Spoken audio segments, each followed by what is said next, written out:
ঘুম থেকে তখনও উঠিনি। উঠিনি মানে তখনও পর্যন্ত বিছানা ছাড়িনি। শীতের দিনে লেপের ভিতর থেকে বেরিয়ে আসতে একটু ঢিলেমিই করি। তার উপর যদি ছুটির দিন হয়, উঠছে উঠছে করেই তো ঘন্টাখানেক কেটেই যায়। ছুটির দিন বলেই লেপ কাঁথা আঁকড়ে পড়েছিলুম। হঠাৎ করে কানে এলো চৈতালি কাকিমার গলা। কি একটা দরকারে কাকিমা মায়ের কাছে এসেছে সাত সকালে। কানে এলো, নতুন বউ কোথায় গো, এখনো ঘুম থেকে ওঠেনি নাকি? উত্তরে মা বলল, বৌমা তো বাড়িতে নেই। আমাকে বলল বাপের বাড়ি গিয়ে কটা দিন থাকবো মা, বাবা মায়ের জন্য মন কেমন করছে। বাবা মায়ের খুব আদুরে মেয়ে তো। আমি নিজেই বললাম, যাও এক সপ্তাহ ঘুরে এসো। রুদ্র তো একটু গো গো করছিল, বলল এক সপ্তাহ, 3 দিন থেকেই চলে আসবে। আমি বরং ধমক দিয়েই বললাম, কেন রে, বাবা মায়ের কাছে ও থাকতে ইচ্ছে করে না বুঝি? তোকে তো আর নিজের বাড়ি নিজের মাকে ছেড়ে থাকতে হচ্ছে না। থাকতে হলে তখন বুঝতিস। রুদ্র মানে আমি। আমার বিয়ে হয়েছে সবে তখন 3 মাস। শুয়ে শুয়ে মা আর ওই কাকিমার কথোপকথন শুনছিলাম। মায়ের কথা শুনে চৈতালি কাকিমাকে বলতে শুনলাম, দেখো বিনাদি, সব মেয়েই বাবার আদুরে হয়, তবে বেশি আদর তুমি দিও না। শক্ত হাতে ধরে রাখতে না পারলে হাত ছাড়া হবে তোমার ছেলে। কিছু মনে করো না, একটা কথা বলি। তোমার ছেলে যেভাবে বউকে বাইকের পেছনে বসিয়ে রোজ রোজ ঘুরে বেড়াতে দেখি, অতটা বাড়াবাড়িও কেউ করে না। কথাটা শুনে ভীষণ রাগ হচ্ছিল। ভাবলাম কাকিমাকে গিয়ে দুটো কথা শুনিয়ে দিই। দেখলাম আমার মাই তার জবাব দিয়ে দিল, এই বয়সে একটু পড়ুক, এখন না ঘুরলে কবে ঘুরবে? জানো, আমার ছেলেটা ঠিক ওর বাবার মতোই। ওর বাবাও বিয়ের পর আমাকে নিয়ে একটু আধটু ঘুরতে যেত, কিন্তু আমার শাশুড়ির জন্য আমাদের সেই শখ পূরণ করতে পারিনি। উনি পছন্দ করতেন না, কোথাও বেরোলেই ভীষণ অশান্তি হতো। আমার স্বামীও তখন অশান্তির ভয়ে আর যেতে চাইতো না। আমাকে বলতো, আমাদেরও তো একটা জীবন আছে বলো, আনন্দ করতেও তো পারি। মাঝে কেন অশান্তি করে সত্যি বুঝি না। কেমন যেন মন মরা হয়ে থাকতো আমার স্বামী। আমি বুঝতে পারতাম ওর মানসিক অবস্থাটা, কিন্তু আমিও নিরুপায়। ওই যে শাশুড়ির ভয়। বিয়ের 5 বছর পর রুদ্র হলো। ঘুরে বেড়ানোর কথা তো ভুলেই গেলাম। ছেলে একটু বড় হতেই ভাবলাম ঝাড়া হাত পা হলাম, এবার তো যাওয়া যেতেই পারে। দেখলাম শাশুড়ি বাদ সাধলো, বলল, ছেলে মানুষ করো, ছেলেকে মানুষ করার মতো আনন্দ আর কোথাও নেই। আর কখনো কোনোদিন কোথাও যাওয়ার ইচ্ছে প্রকাশ করিনি জানো। তখন রুদ্রর বাবার সামান্য একটা চাকরি। আর্থিক অবস্থা ততটা ভালো ছিল না। জীবনে সেভাবে কোনো সুখই পেল না মানুষটা। যতটুকু করে গেছে সংসারের মানুষগুলোকে ভালো রাখার জন্য। প্রতি বছর দুর্গাপুজোতে সবার জন্য কিনলেও নিজের জন্য কিছুই কিনত না। অথচ এমন ভাগ্য দেখো, ছেলে ভালো চাকরি পেল, কত সুখ এখন। অথচ সেই মানুষটাই নেই।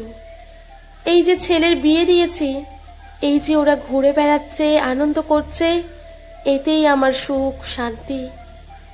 যেটা ওর বাবা পারেনি সেটা ছেলে করতে পারছে তো। আমি বুঝি ছেলের বউয়ের সাথে ভালো ব্যবহার করা মানে নিজের ছেলেকেই ভালো রাখা। সেটা তখন আমার শাশুড়ি বোঝেনি। আমাকে জব্দ করতে গিয়ে তো নিজের ছেলের সুখটাই কেড়ে নিয়েছে। আমি তো আর আদ্যিকালের শাশুড়ি না যে এমনটা হতে দেখলে জ্বলতে থাকবো। আমরা এই যুগের শাশুড়ি। চৈতালিদি, তোমারও তো একটা মাত্র মেয়ে, তোমার জামাই যখন দেশে বিদেশে মেয়েকে নিয়ে ঘুরে বেড়ায়, তুমি যেমন গর্ব করে বলো আমার মেয়ে অস্ট্রেলিয়া ঘুরছে, তেমনি আমিও বলতে পারি যেন। জানো তো, আমাদের সমাজে জামাই আদর হয়, কিন্তু বৌমার আদর কদর কোনোটাই হয় না। যদি হয় তাহলে আত্মীয় স্বজন পাড়া প্রতিবেশী তখন সহ্য করতে পারে না। কথাটা তুমি খারাপ ভাবে নিও না। আসলে তোমার মতো আমার নিজের বোনও ফোন করে আমাকে এমন কথা বলেছে জানো। সে যাই হোক, বলো কি দরকারে সাত সকালে বিনাদিকে মনে পড়লো? কথাগুলো শুনে কাকিমার দরকার না মিটিয়েই বাড়ি চলে গিয়েছিল। মনে মনে ভাবছিলাম, এই না হলে আমার মা আচ্ছা কষে দিয়েছে। গুরু ঘটিতে বিদ্যে নেওয়ার ফল এবার বোঝো ঠেলা। তারপর থেকে কাকিমা আমাদের বাড়িতে অনেকবার এসেছে, কোনোদিনও আর এই প্রসঙ্গ তোলেনি। কিন্তু তবে মায়ের এই আধুনিক চিন্তাধারাটা চিরকালের। সেই কোন ছোটবেলা থেকে দেখে আসছি। ছোটবেলার একটা ঘটনার কথা খুব মনে পড়ে জানেন। মায়ের সঙ্গে আমার ঠাকুমার সে কি ঝামেলা। মা কোথাও একটা যাবে সেদিন। মা বলল, দুপুরে খাওয়া হয়ে গেলে এটো বাসনটা ধুয়ে রাখিস, আমার জন্য ফেলে রাখবি না কিন্তু। মায়ের কথা শুনে ঠাকুমা বলল, তুমি ছেলেকে দিয়ে ঘরের কাজ করাচ্ছ?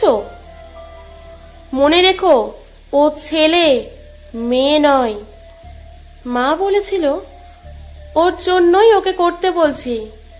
এটো বাসন ধোয়াটা শিখে নিলে ভবিষ্যতে ওর ইগোতে লাগবে না। মা বেরিয়ে যাওয়ার পর আমার ঠাকুমা আমাকে বলেছিল, দাদু ভাই, তুমি একদম বাসন ধোবে না, ওই কাজগুলো তোমার নয়।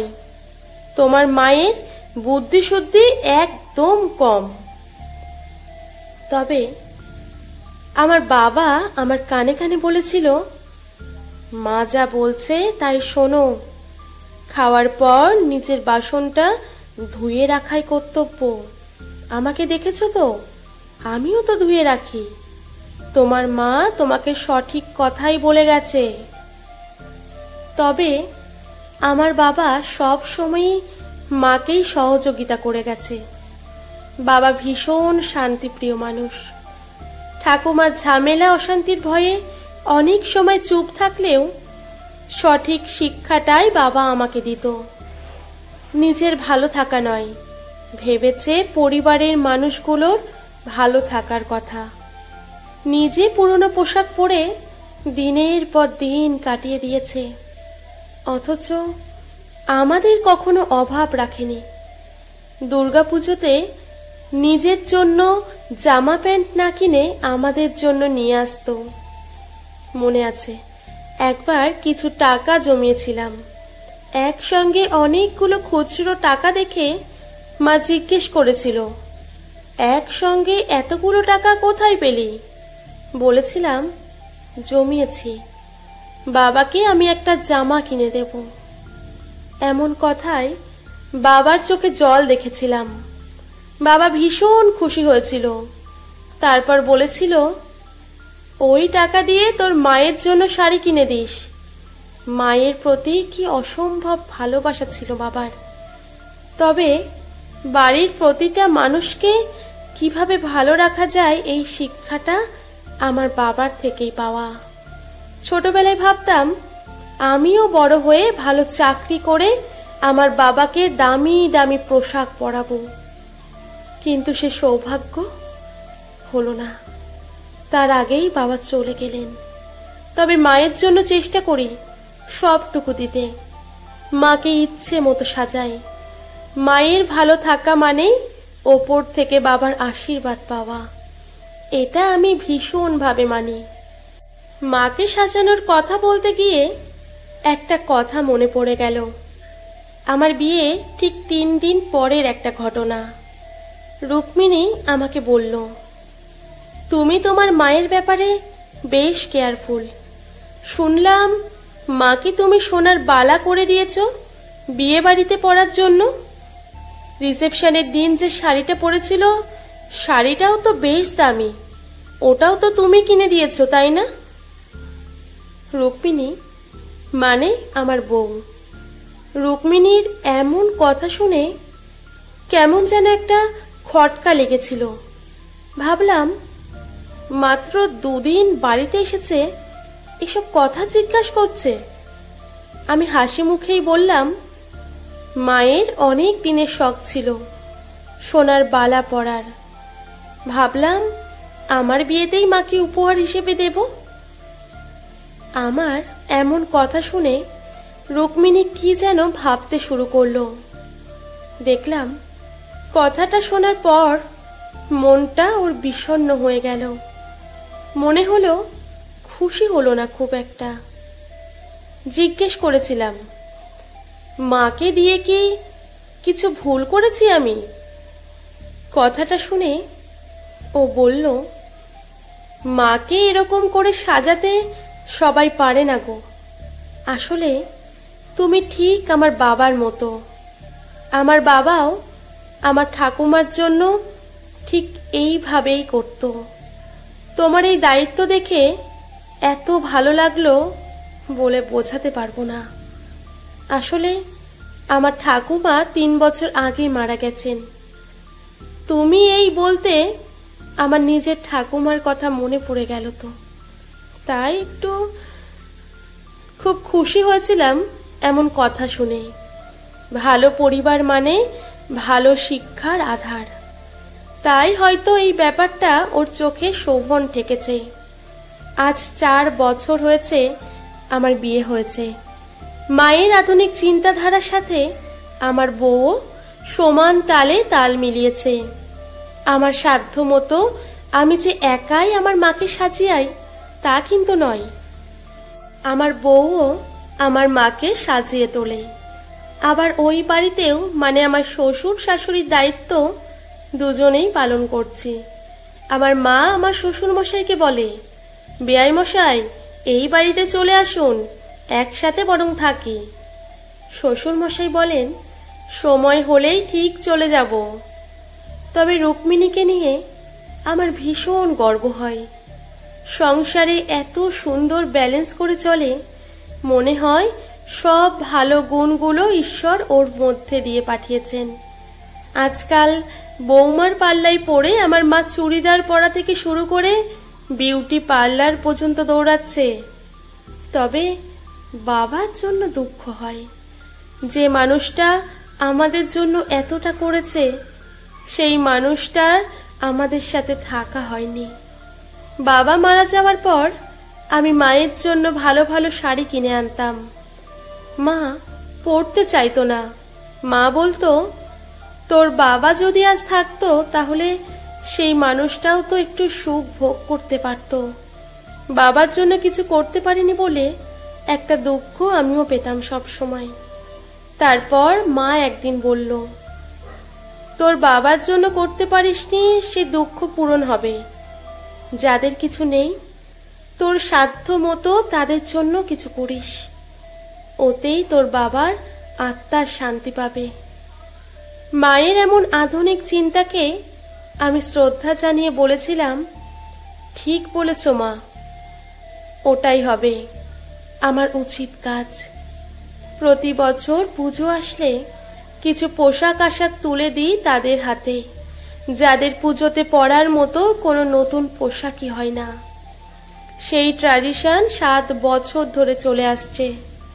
আগে আমি একাই এ কাজ করতাম, এখন সাথে পেয়েছি রুক্মিণীকে।